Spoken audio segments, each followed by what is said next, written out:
¡Feliz cumpleaños, Lugarcito!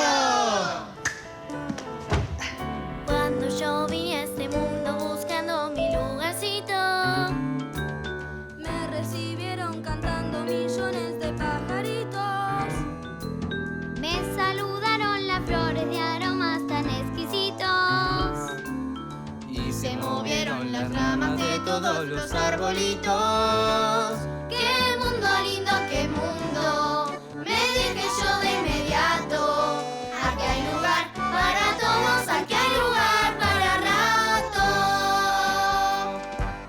Pero no sé lo que pasó al poco tiempo que nací.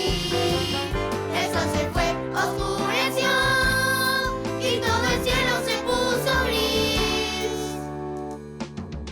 La pucha, qué mundo loco, pensaba yo por entonces, mientras esperaba algo sentadito en Plaza 11.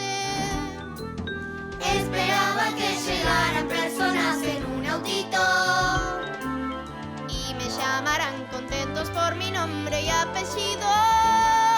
Yo soy tu mamá Francisca. Yo soy tu papá Jacinto. Aquellos son tus hermanos y aquí está tu lugarcito. Pero no sé lo que pasó al poco tiempo que nací. El sol se fue, oscureció y todo el cielo se puso gris.